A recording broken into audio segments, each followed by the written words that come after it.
Thank you. Because they're not strong enough to manipulate you and get you to do what they want and control you themselves with their energy. Hopefully that makes sense to you, right? So a narcissist basically decides that you're too strong for them. You're too gifted for them. You are so far out of their league when it comes to intellect, power, spiritual gifts, frequency, right? Because what do? I always say God and Jesus. Church acts hecka stupid sometimes. That girl at church was so racist that she lied, act like a narcissist. People were yelling, attacking, all this kind of stuff. Do you know that it's been about 2 years, and every single time I get LinkedIn updates, she has checked on my LinkedIn.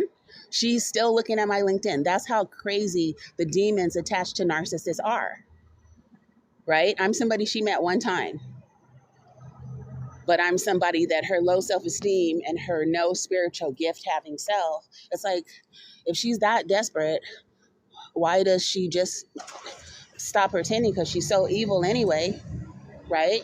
She's evil from her deeds. So she transmuted into just a straight up evil demon. So when you look at it that way, then people start to try to figure out, oh, why won't they stop? Because they're evil. That's why we stop saying, oh, they're evil, they're mean, they have tendencies. And God just was like, they're demons. If you teach your students they're demons, you can keep your students safer, right? And I have helped enough magical people to know the difference between a deal, gifts, made, sent, hurt, right? Manipulations, all that kind of stuff that Chinese medicine will show you, or energy medicine will show you. But then church starts saying that Chinese medicine was evil, but that's because the practitioner, right, the person who's working on you, it could be your massage therapist, but they forgot to mention that.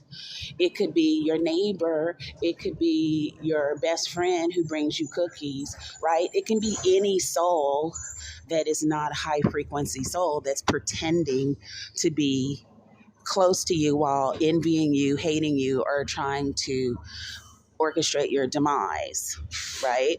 And it depends on who they are. They like to see you suffer. So they sell their soul with every deed they do that makes you suffer. So as they were going and they were doing these things, guys started coming to me about women doing these things. So that's how God always orchestrates what you need.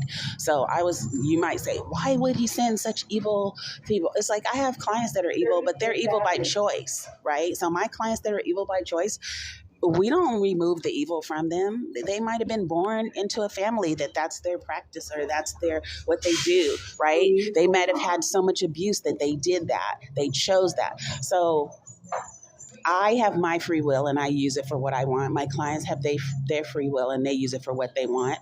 And I learned very early on, after my daughter's kidnapping, that it didn't matter if people were at church or your friends, or right, if they had always envied you.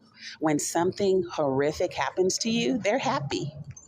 They're literally happy, because the evil that's always been inside of them towards you, when they could have made the same choices, they might not be born with the same gifts, but they could have made the same choices.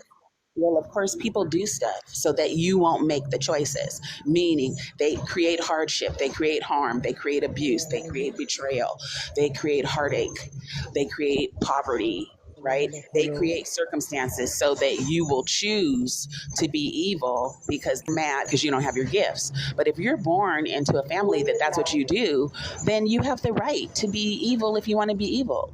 Everybody has the right to practice or do whatever they choose. But if you're at a church and you're racist, you're the devil. So why are you talking